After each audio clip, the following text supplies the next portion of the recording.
Hi, and welcome back to the Behaviour Sleuths. Hey, Monica. Hi, Saleh. So, we've been going through, I guess, a journey Mhm. discussing pet loss. And episode one, we kind of talked about some general ideas. I shared my personal story. Last episode, we had another story. So, I've heard a couple of different stories. And in this one, we wanted to try and pull some of those ideas and threads together about how, if this is something you're facing, if this is something you're about to have to face, how can you help yourself?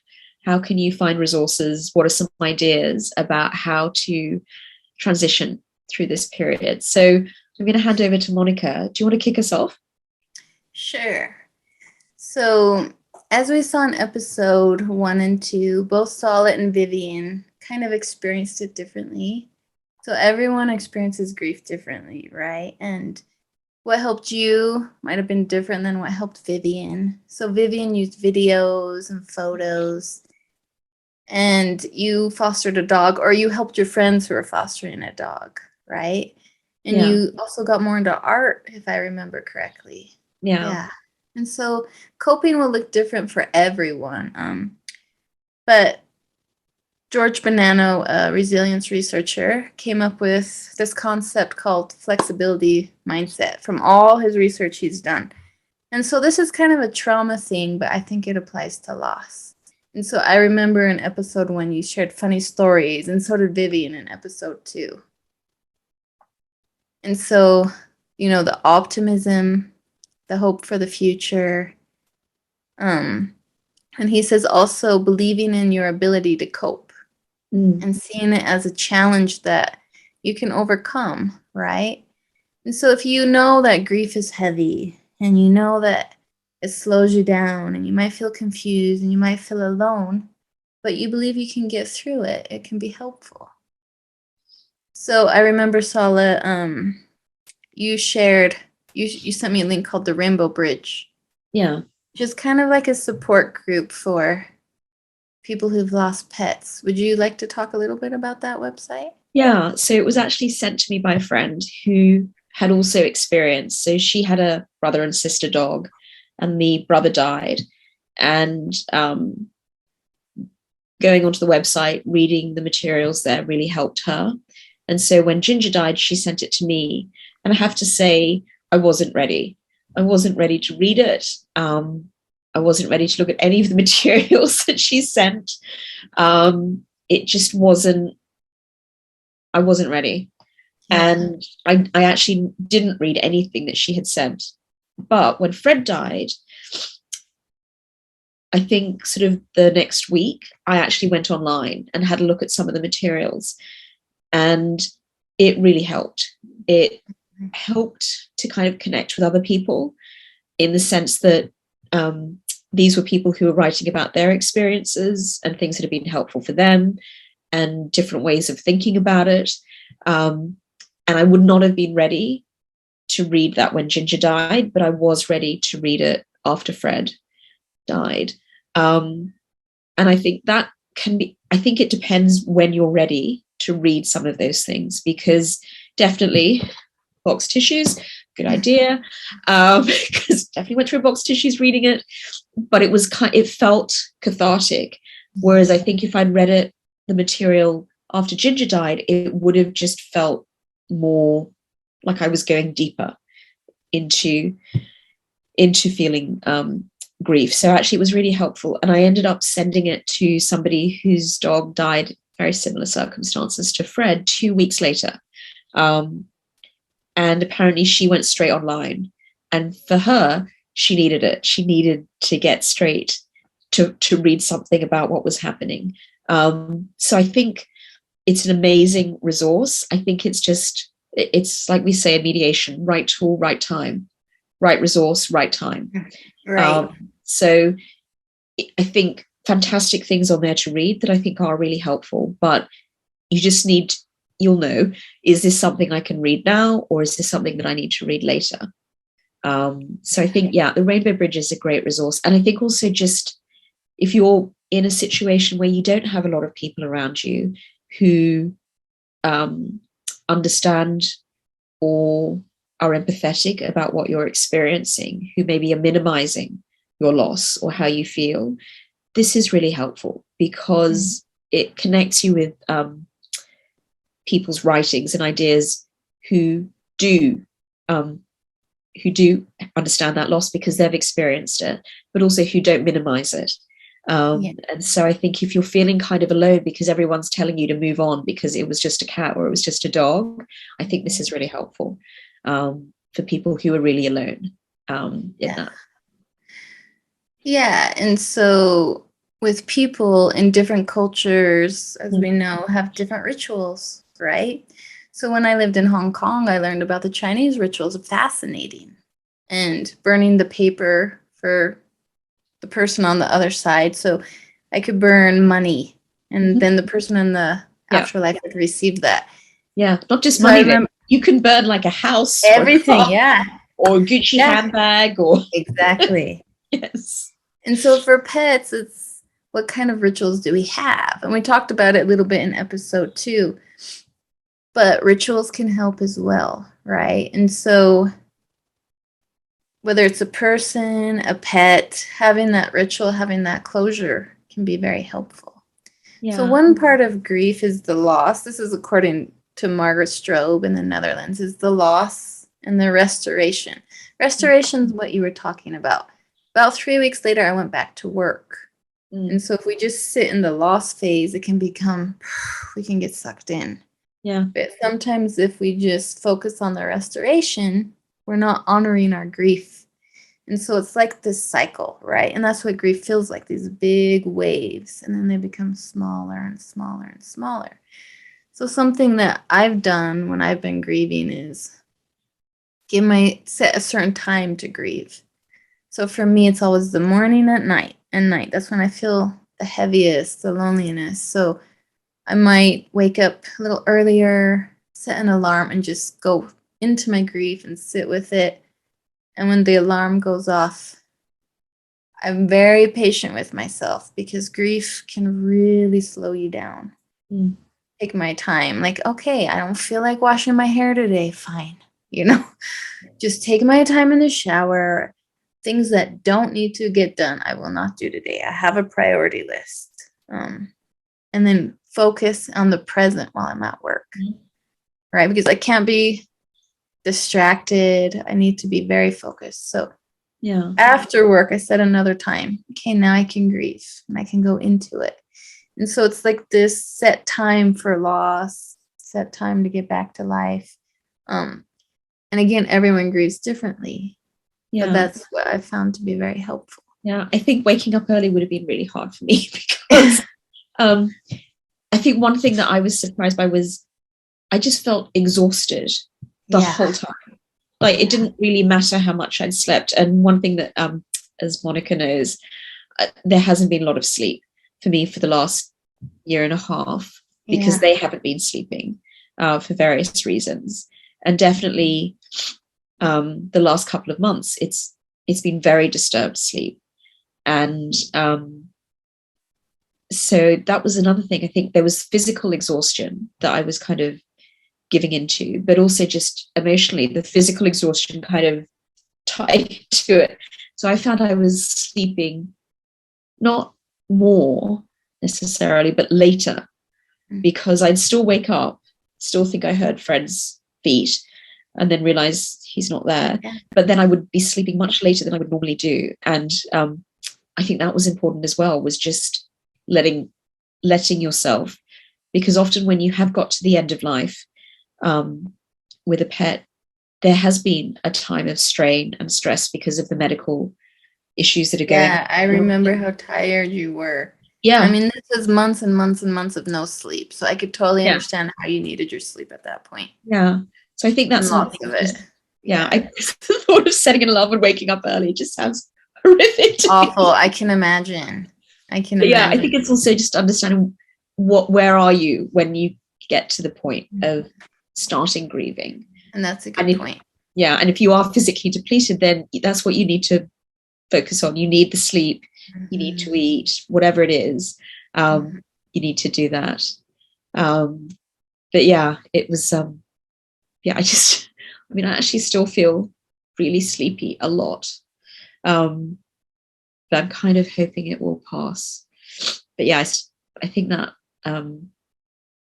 you just don't think about how physically depleted you are, because the adrenaline is keeping you going to manage the situation. But then as soon as they pass, it just goes, and then there's nothing to keep you going. Yeah, and I think grief just makes you tired. Yeah. It's so heavy, right? And so all day you're trying not to cry. You're trying not to go into that dark place while you're trying to do other things, or trying to take care of your kids, trying to take care of your other pet, right? Yeah. Making sure you're eating, making sure you're okay. All of that feels like it takes more energy than usual, I think. I think that's true. Yeah. So I guess I would say if you can have that kind of discipline around getting some balance between the grieving and the restoration, I think that's great. But I guess also just acknowledging you might not be able to, because you just might be knackered. Yeah, you might be super tired. I can imagine a lot of caregiving experience like that. Yeah. I think it just, yeah. Okay. So yes, so it's kind of, I guess it's sort of what we're saying is there are lots of different paths, but you've got to find the path that works for where you are. And offer yourself that grace. Like you said, like, I'm going to let myself sleep, because for like a year and a half, I've gotten no sleep, right? Or I feel awful, I'm going to go home and have a glass of wine. Whatever gets you through the day. Not saying go out and get drunk all the time, but don't beat yourself up if you have a big night because you're hurting, or you're coping a little bit differently than how your friends want you to cope. Offer yourself that grace. You're going through a hard time. You're tired. You're fighting something. You're fighting your feelings. You're fighting the loss. Your brain slows down. Everything slows down, because this attachment figure is now gone. So your body is still looking for it. So, I see a dog. It reminds me of Fred or Ginger, or I thought I smelt Fred or Ginger. Oh yeah, I forgot. Or I thought I heard their little feet. But so your body's still yearning, right? And so it is heavy. It is tiring. So just offering yourself some grace. And like you were saying, I didn't let what people were saying get to me. I had boundaries. I avoided those people who didn't understand, who lacked empathy. Yes. Well, I did not really listen to them. It's really, yes, I think it's good. I mean, there's one of the reasons I really enjoyed watching Ricky Gervais's Afterlife is because I think he demonstrates so clearly. He's lost his wife. The dog is actually kind of a bit of a savior figure, in the sense that it gives him the capacity to keep living. But he doesn't care. He doesn't care about anything. And obviously that leads to some bad behavior.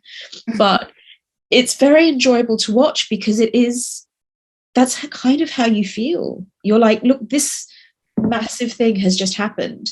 I could care less about what you're talking about. I think watching him do it to the extreme is really cathartic.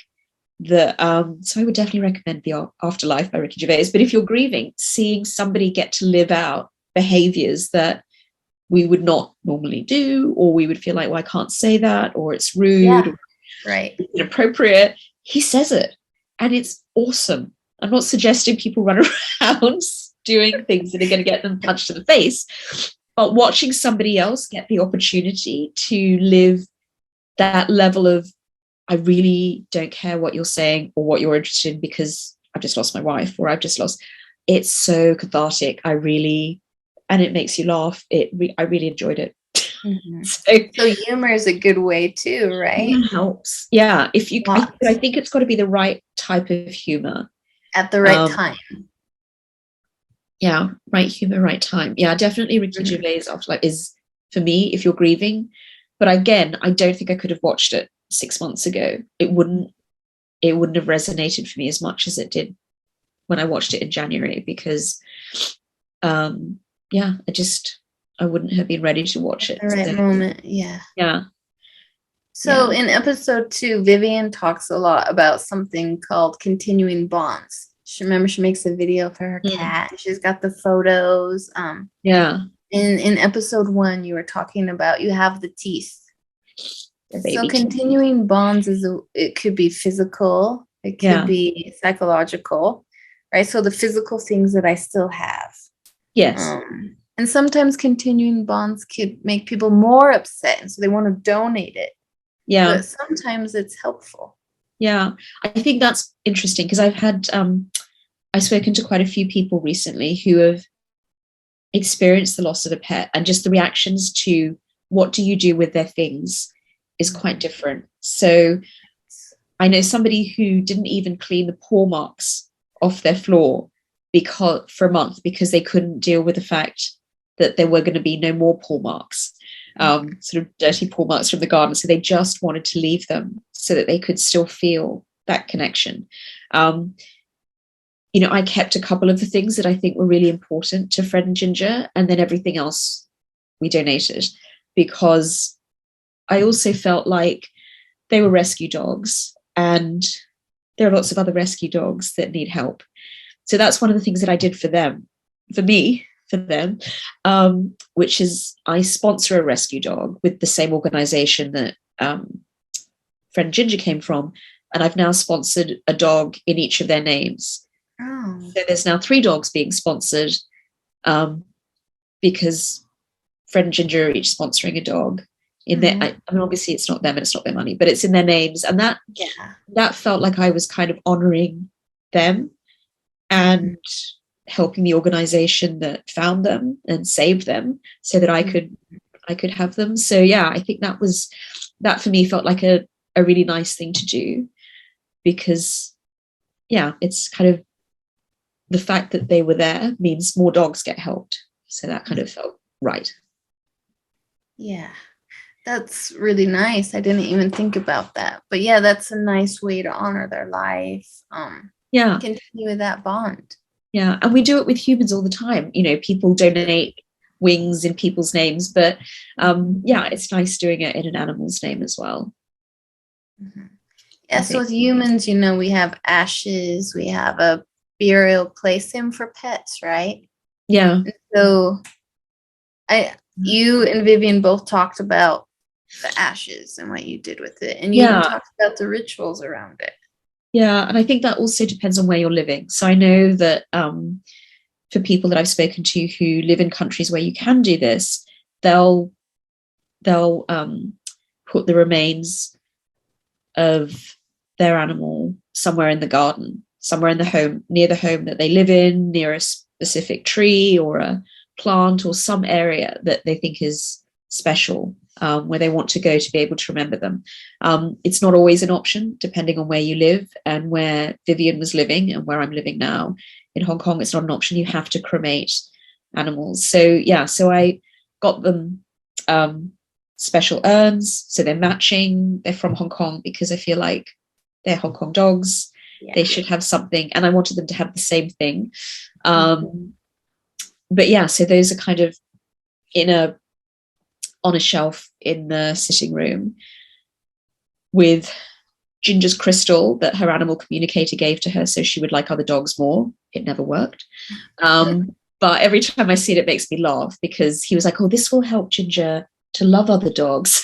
And it really never did. But I love that. And then Fred's I got them dog tags made when they were really little, because I thought that would be responsible with their name and my telephone number. And we don't have Ginger's because she lost 3 of them because she would always run up into the bush, get it tied on something, snag it, and I'd be like, where is your tag? And she'd be like, what? So I don't have Ginger's, but I do have Fred's, because he never lost his, because he was a good boy. So I've been able to put his tag with his ashes.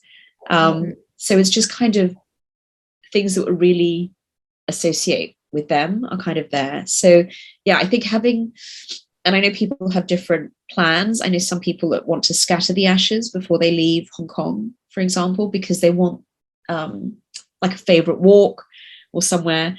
Not sure that's technically legal, who knows. And I know other people that want to take them with them because they want to be buried with their ashes. It's just, I think I think people just need to understand there's lots of different ways that people want to commemorate and hold on to the remains or not hold on to the remains. And it's okay. It's just Exactly. It's okay. just need to do what feels appropriate. Yeah, and that's just it. What's going to get me through this second? What's going to get me through this minute, this hour, this day, this week, this month, right? What do I need to do to start? Yeah. And I don't want to say, I want to say getting back on track because that's part of it, but also honor the loss. So you mentioned before, you would, in episode 1, you never would have, for all this grief, you never would have given away those experiences, right? So the flip side of grief is love and appreciation. So I read this quote that grief is just love that you want to give to this other being, but they're no longer there. It feels so appropriate, right? Yeah. And so there's this love that you want to give, and it hurts because I can't give it now, but you can, right? It's through continuing bonds, donations, giving it to yourself. Right? Yeah. How can I be kind to myself today? One thing I noticed with both you and Vivian is the guilt. The guilt, like, oh, my dog or my cat was suffering and I had to put them down. I felt just the guilt is so heavy. And so being kind to yourself, letting, both of you, as I said in episode 2, are so kind to your pets. You're so loving to your pets. Your pets have good lives. It's just so hard to make that end of life decision. Yeah, I think that's it. And particularly because they don't have a voice in it. So these are unilateral decisions that you are making.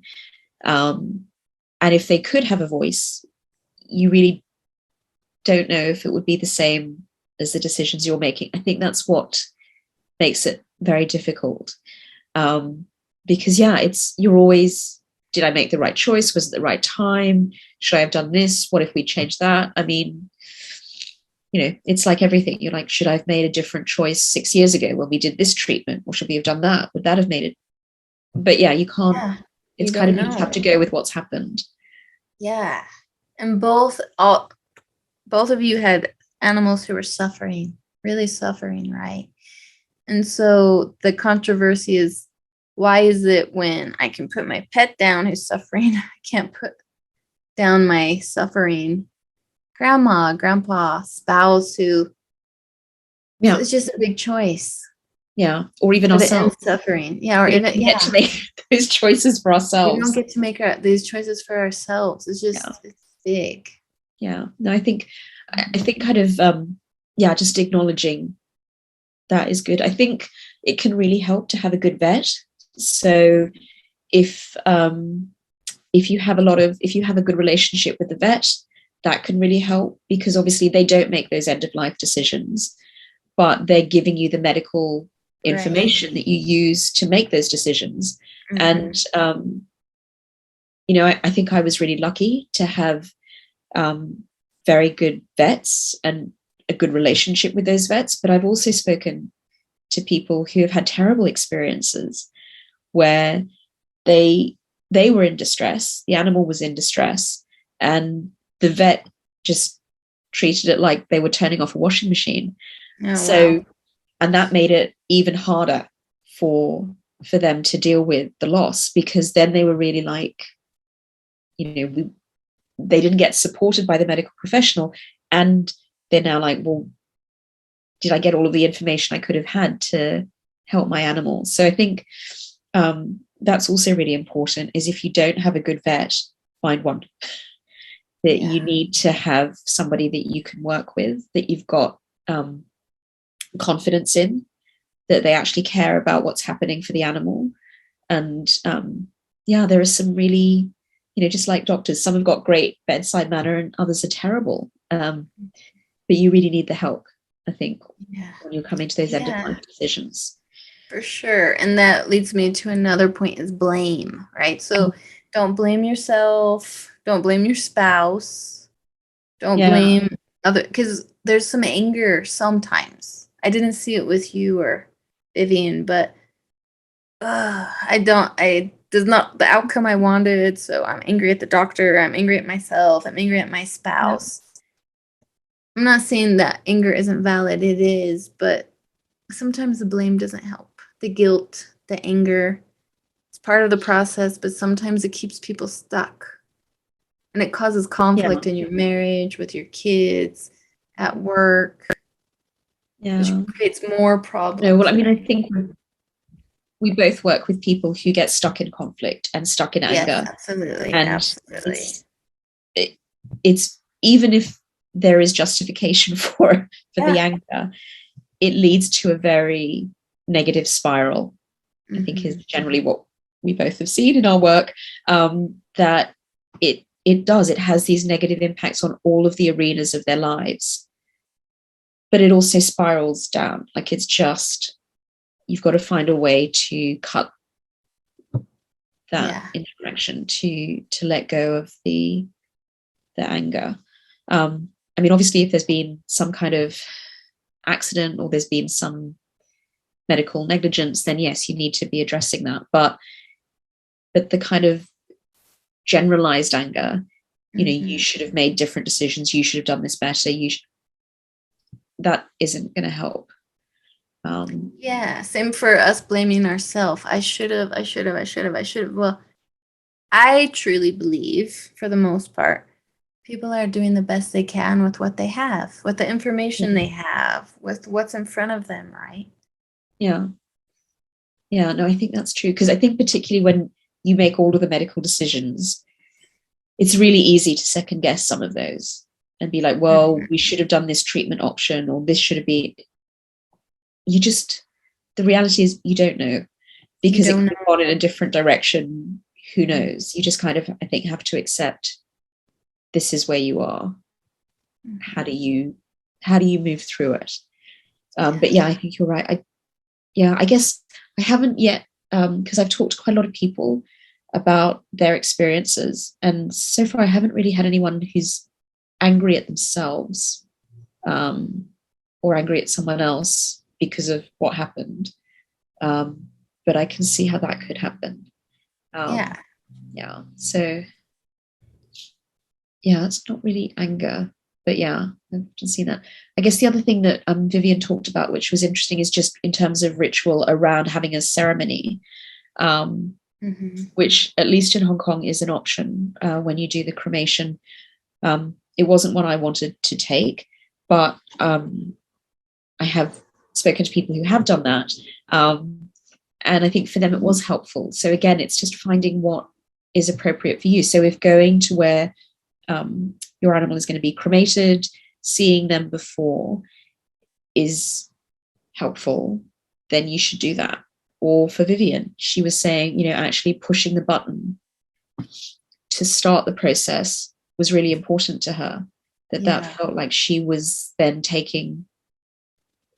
She was there for that final step, was actually really important to her.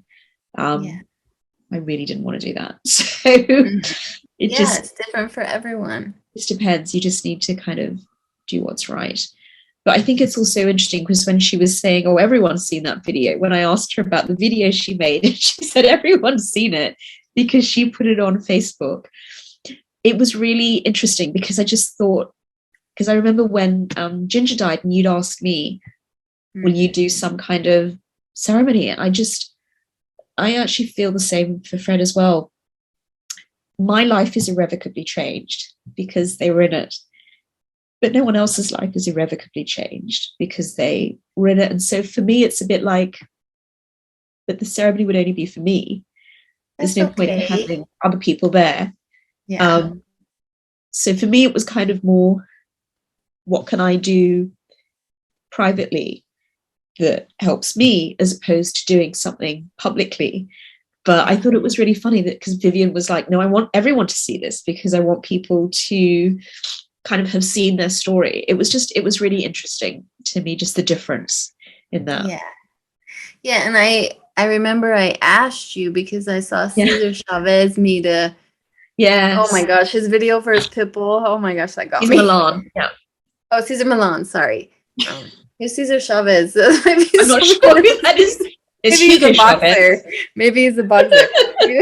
Cesar Milan. Yeah, he made a video for his pit He bull. did. And I was like, oh, Yes. that's so beautiful. And I was just so touched by that. And then you sent me the link for that man who hired a composer for his dog. That was also lovely. Yes. So we'll put the link in the description. But yeah, essentially, this is a Guardian article about a composer in the UK who is composing short pieces of music in commemoration of animals. It's really, I mean, I can't really imagine it because it's such an interesting idea. But I'm sure if you are a very musical person, that would be extremely comforting to have something that is their melody. Because he was talking about how he was, what did the dog like doing? What were the dog's favorite activities? What he liked running around in the forest and chasing things. So he tried to put that into the music. I think that's so beautiful. It's a really beautiful idea. I mean, it's probably a bit deep for me because I'm not that musical, but if you were musical, I can see how that would be really amazing to have somebody make music that was just specific for that dog, that cat. So I think that's another way. I think that's the interesting thing, is there are really creative ways to commemorate animals, just as there are with people, I guess. Absolutely. And it's finding the thing that works for you. But I think it's just, there's a lot of different options. But I mean, I've found, so painting has really been helpful. So painting them has been helpful, although challenging, because Fred was very black and then he was very grey, so it was not easy to paint him. But painting them, having a special space that I'm like, okay, well, that's where they are, so they're still here physically in some way. Having mementos like their harness, their leashes, things like that, which won't get used again. They will just be there. Having those in the house is really nice, because it's kind of like, oh, I can still grab them and we could go for a walk. That's really nice. And that friend sending a locket, that was a really kind thought. I feel like, there's lots of different touchstones that you can have to help. I mean, Ginger, for the last kind of 6 months, used this little cashmere blanket to keep warm, and it's still got her fur on it. So I just have it folded on the bed, and I can still kind of touch it, and it's kind of furry because it's cashmere, it's woolly, but it's still got her fur on it. So for me, it's very comforting to have. But I still pull either tablecloths or napkins or clothes out of the cupboard, and they still have fur on them. Sure. Yeah. And that is like 8 months later. Ginger's fur is literally, I mean, she was very thorough. But I love that. I mean, I never, obviously I will get those things cleaned and brushed, but I never clean the fur off. I just leave it because I really love it. I don't care if people think I'm a crazy dog lady. I love that her fur is still on, like, it's not all over, but like there'll be a couple of Sure. You just find it here and there. I know. Yeah. But what's funny is even my helper, who's vacuuming every day, is still finding fur because she was a big giver of fur, Ginger. So that I think is really nice, that there are still things around the house that just that still remind you. I remember Vivian saying she left everything. She left everything in place because she wanted it to be as if they were still there. And I guess for me that would be worse. I think for me, I would feel like if things are here, but they're not here. And then I also worry that, so as Monica knows, I am adopting a dog on Monday. But I feel like if that dog came into the home and all of Friend Ginger's things are still there as if they're there, that would be, where is the space for her? Because definitely a lot of people said to me, oh, you should get a new dog. When are you getting a new dog to fill space? And I'm like, wow, that is not how dogs work. Including people who were like, oh, so you should get a dog that's exactly the same as the dog that you lost. Yeah. And of course, that's impossible. It's Even never going to be the same. Yeah, no, if you never. get the same breed, Yeah, it's it won't never be going to the be the same. same Mm-mm. because it's a different dog. So for me, it was important to not get a dog until I felt some level of healing had happened around losing Fred and Ginger. And then I was ready to have somebody come into the house to, you know, to be a dog. But also that dog had to be totally different, look totally different to Fred and Ginger, because I don't want to be looking at Ruby and being like, well, why aren't you like Ginger? Why aren't you doing Ginger things? That's Fred would never have done that. I don't want to do that to her. I want her to be able to be whoever Ruby. she is. Yeah. Exactly. So yeah, I think having a new animal to care for can be healing, but I think it's just, how do you do it? Although I appreciate other people feel differently, and that certainly Barbara Streisand has cloned her dogs because she wants to have the same dog. Amazing. You can clone your animal. I've heard that happens a lot in China as well. You can clone you have enough money. Yeah, if you have enough money. But amazing. Also, I mean, for me,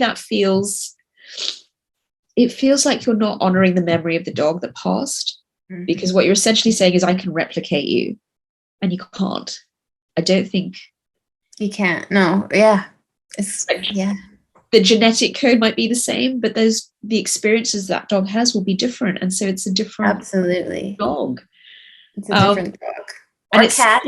Yeah, its internal settings will be different. So even if it had exactly the same experiences, it could still turn out to, it doesn't make sense to me. It's kind of like Yves Saint Laurent had a little French bulldog called Mujik, and he loved Mujik, and when Mujik died, he had Mujik 2, and then he had Mujik 3. And that for me also seems odd, because I'm like, but Mujik 2 isn't really the second Mujik. Yeah. Yes, it's not Mujik. So yeah, I think that's I think if it helps, great, and it gives a home to a dog, fantastic. But I guess it's also just understanding that, and for me, it makes it feel more special. No one is going to replace. Yes, it's different. That you've lost. This is a new thing. This is a new relationship. This is a new bond that you have to make. Yeah. So yeah.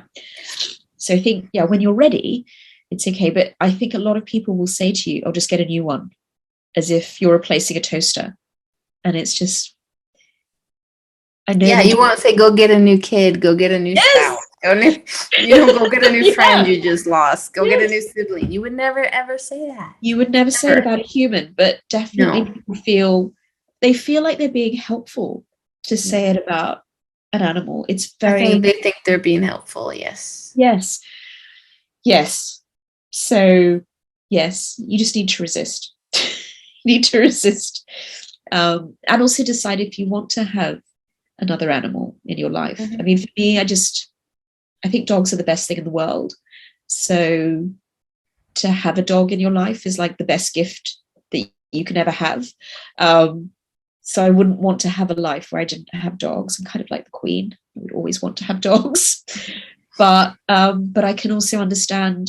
So this lady who I sent the Rainbow Bridge to, who was able to read it sort of 2 weeks after Fred died, when her dog died, she is in the place where she's like, I never want to have another dog because I can't deal with this heartbreak again.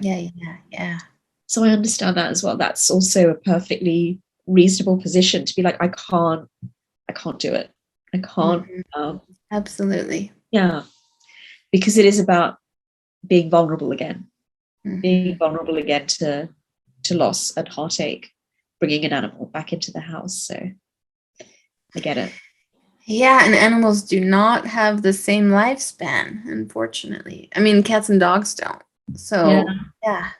You can predict you will more than likely outlive your pet. Yeah.